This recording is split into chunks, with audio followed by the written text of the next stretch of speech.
produto que ele tem que estar colocando ali na frente, colocando para exposição, colocando para sair mais, e não tem uma desordem, porque nessa área o que eu mais vi foi prejuízo por questão de produto vencido, por questão de perda de produto no estoque. Tinha um produto lá, uma vez que eu fui fazer deixar uma pauta aqui, uma vez que eu fui fazer balanço, tinha um produto lá de 3 anos já com validade vencida já. Vocês estão me escutando? Sim. E daí, então, ele vai trabalhar nessa área, nesse produto, e eu acho que é só isso. Tem então alguma pergunta, alguma coisa?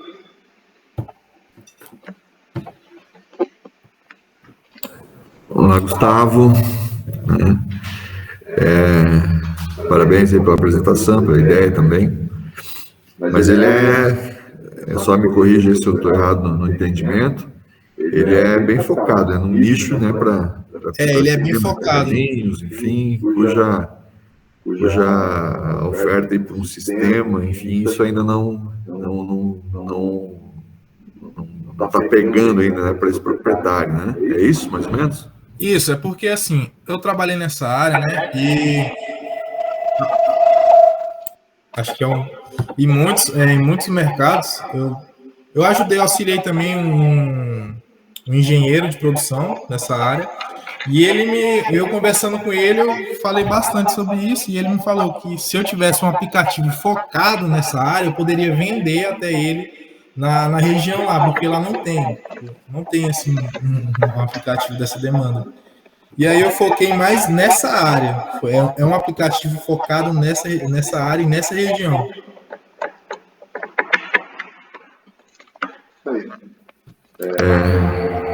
Realmente aí, parabéns, porque essas são preocupações que é a missão do Instituto Federal, né? Nós temos por missão atuar, desenvolver a região em que a gente está. Então, por mais que tu traga uma necessidade lá de uma outra região, se for por intermédio daquilo que você está cursando aqui, ok, acho que cumprimos nosso papel. Parabéns aí pela iniciativa. Obrigado, comandante. Agora, o último aí para apresentar é o Yuri. Opa, boa noite. Vocês estão me ouvindo? Ouvindo perfeitamente. Beleza. Deixa eu apresentar aqui agora.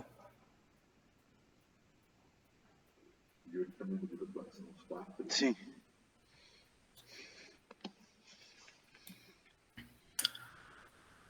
Conseguem enxergar? Sim. Perfeito. Então, vamos começar aqui. Bom, boa noite a todos. Meu nome é Yuri e eu vou finalizar as apresentações do meu grupo, né, formado por mim, pela Marina, o Douglas e o Hugo, e finalizar as apresentações da noite, né? Então, vamos lá. Bom, o problema que nós identificamos, né, um dos problemas que nós identificamos foi a questão da mudança climática, do aquecimento global, né? Então, o aquecimento global ele gera inúmeros problemas ambientais, né?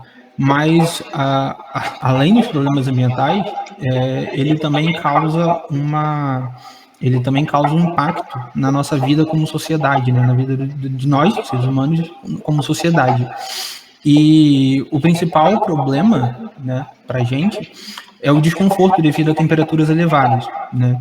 Aqui na região onde nós moramos, as temperaturas não são tão elevadas. Eu venho lá do Rio de Janeiro e lá a gente pega, durante o ano inteiro, 40 graus, fácil, 8 horas da manhã. Então, assim, o mundo está ficando mais quente, né? O planeta está ficando mais quente.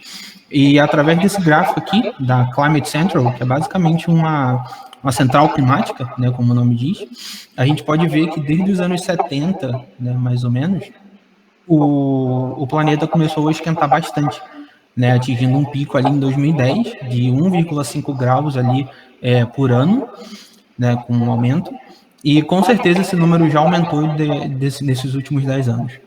né? Então, como vocês podem ver, nessa previsão aqui, de 2070 até 2100, é esperado que algumas regiões aumentem até 8 graus. Então, se vocês derem uma olhada ali no Brasil, eu não sei se conseguem enxergar o ponteiro do mouse, mas ali o Brasil está entre 4 e 5 graus nesse gráfico. Então, vocês pensem, lá no Rio, que a gente pega 40, 45, se aumentar 5 graus, a gente chega a 50, dá quase para assar uma pizza no asfalto. Então, é bem quente, bem quente. Daí, pensando nisso, a gente descobriu que existe uma busca de novos métodos para suportar essa variação de temperatura, né, essa elevação da temperatura. E também vimos que existe uma carência de soluções sustentáveis. Por quê? Muita gente pode pensar, mas eu vou ligar meu ar-condicionado e tal, o problema foi resolvido. Mas o ar-condicionado, a energia elétrica que nós consumimos para utilizar esse equipamento, ela ainda não é de uma matriz 100% renovável, 100% sustentável, né? Existe muita poluição no meio, né? Existe muitas poluições nessa geração dessa energia. Então, a partir dali, a gente viu que existe um mercado novo, né, que é bem pouco falado, que são os smart clothes, que traduzindo pode ser traduzido, né, no inglês como roupas inteligentes, né, vestimentas inteligentes.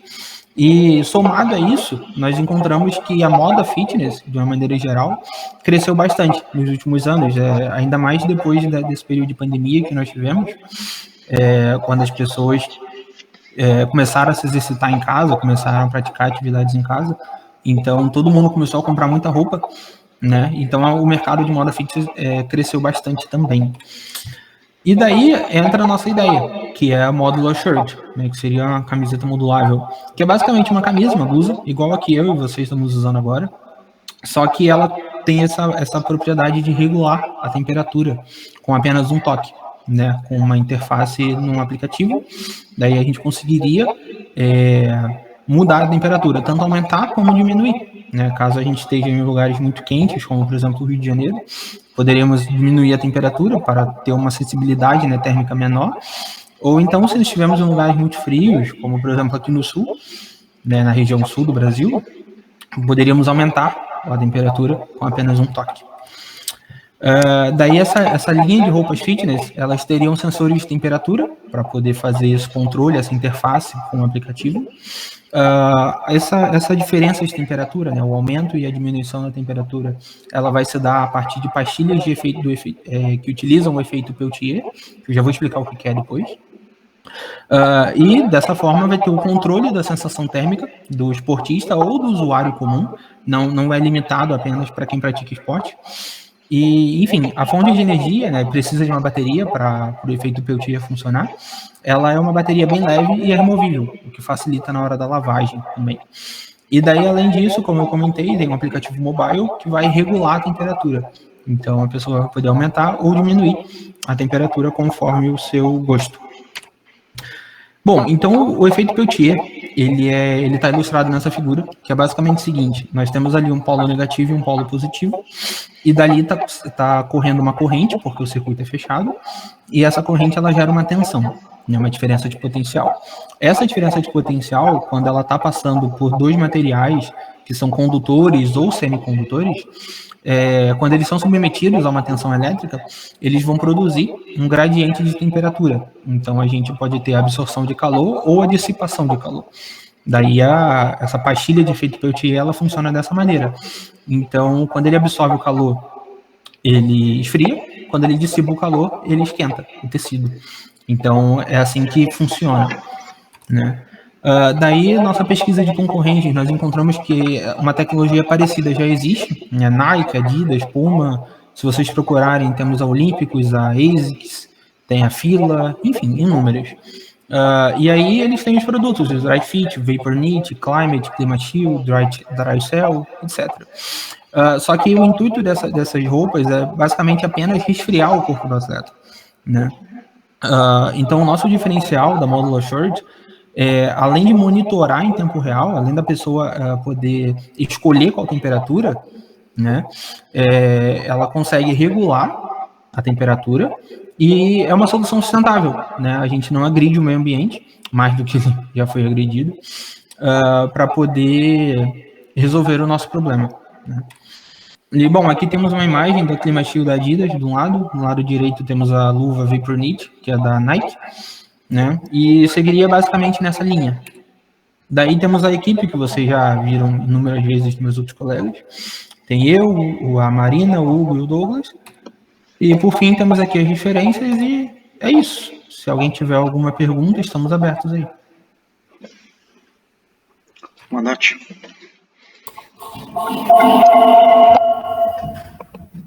Muito bem. Só peguei aqui agora. Vamos lá. É o Yuri, né? Sim. Parabéns aí, parabéns à equipe, né, por mais uma ideia. Como é que esses dispositivos aí se comportariam com relação ao dia a dia aí, né? Principalmente ao processo de higienização. Ela vai para a máquina de lavar roupa? Essa é a pergunta. Sim. Como eu comentei ali, a fonte de energia, porque para as células que funcionam, né, do efeito de Peltier, funcionar, elas precisam de uma tensão elétrica. Então, a gente precisa de uma bateria. E a bateria, ela é removível. Ela é bem leve, então não prejudicaria muito o peso da camisa em si, né? Não seria algo pesado. E ela é removível, então ela pode ir sim para a máquina de lavar e isso não é problema nenhum. Fechou. Não. Era só a dúvida crucial aí do sistema. Mas, enfim, como as concorrentes, né, só tem a preocupação, né, com o resfriamento, né, a inovação proposta aqui tá visível, né?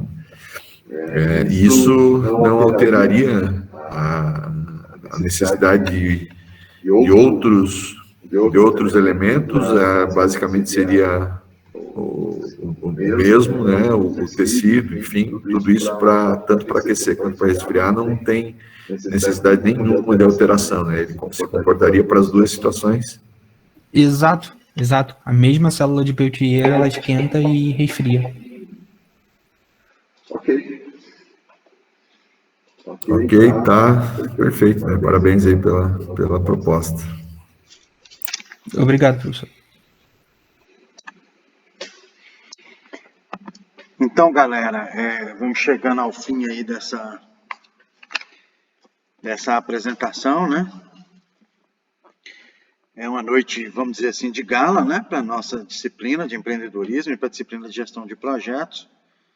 Eu, pessoalmente, agradeço muito a todos vocês aí pelo esforço. Foi um esforço coletivo, né? Todos nós nos envolvemos aí muito nessas 6 semanas aí de matéria, desde o segundo dia de aula, né, galera? Eu, pessoalmente, tive um desgaste muito grande aí naquela última semana de março, por causa do dia 25, sexta-feira, que foi a data de submissão do edital da Centelha. Vocês se lembram aí, todo mundo, né? Corrigir cada ideia de vocês. As ideias ótimas, maravilhosas, os estudos de mercado que vocês fizeram aí, muito bom, tudo muito... Mas, de qualquer maneira, eu tinha que fazer o meu papel ali, né, de corrigir tudo, revisar, para a gente submeter. E eu já tinha adiantado para o Butz esses dias, né? Creio que é algo memorável. Estou devendo um churrasco para vocês. Vocês podem me cobrar aí no final do semestre, tá? Essas duas turmas, essas Vou duas anotar aqui. Hein? Pode anotar.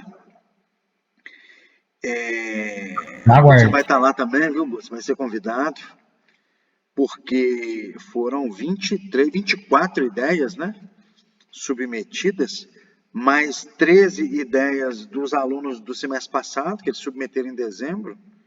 Então, nós tivemos aí até agora 37 ideias submetidas na Centelha, né?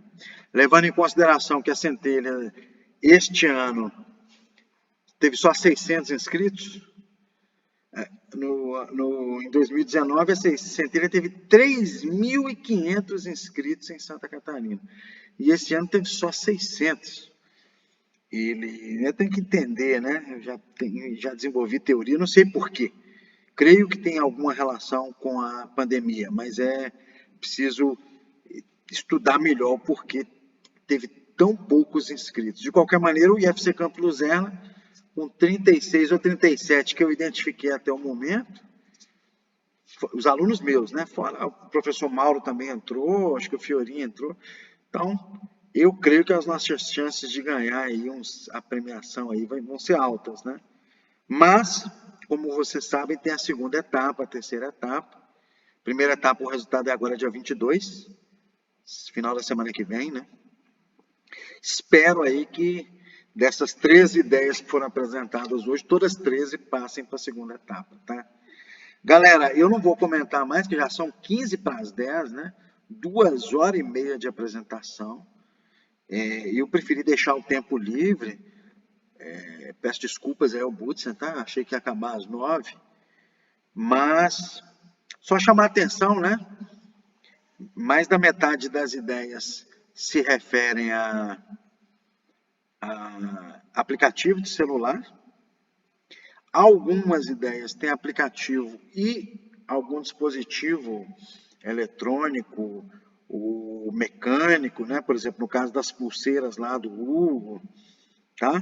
E tem invenções que seriam propriamente mesmo, não sei como dizer isso agora, que estou cansado, mas mecânicas, né? E aí o nosso compromisso agora até o fim da disciplina, galera, além de finalizar a participação no Centelha, com o maior esforço possível, né?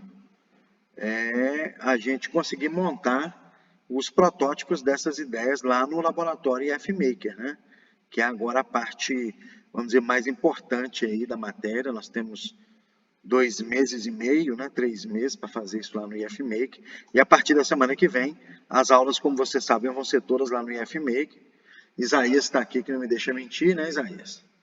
E nós já estamos selecionando os novos tutores, monitores lá do IFMaker. O Butz assinou o edital na sexta, né, Butz? Sexta, acho que foi sexta-feira, sábado. Então, inclusive, se algum de vocês quiser se candidatar, né? Não é uma bolsa muito grande, mas é algo que o campus fez por nós, né? Essa bolsa não vem do MEC, não vem da FAPESC, não vem de lugar nenhum. É dinheiro do campus, está deixando de ser usado em outras coisas para ser investido no IFMaker.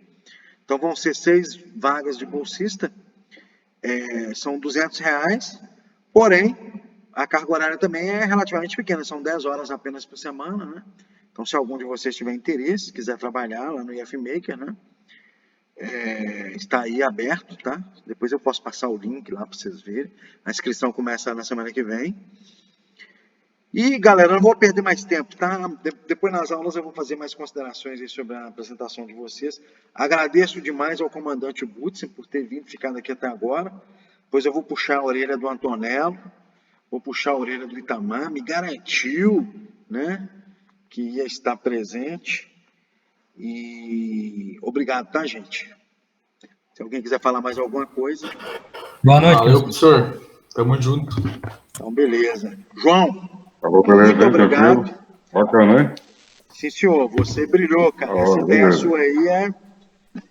Um abraço. Obrigado, gente. Boa noite. Bacana, Um abraço. Valeu, boa noite.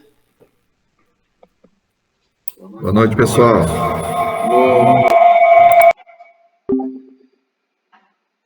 Agora é só apertar o botãozinho, o quadradinho aqui de parar a gravação, né, comandante? Só apertar ali, né?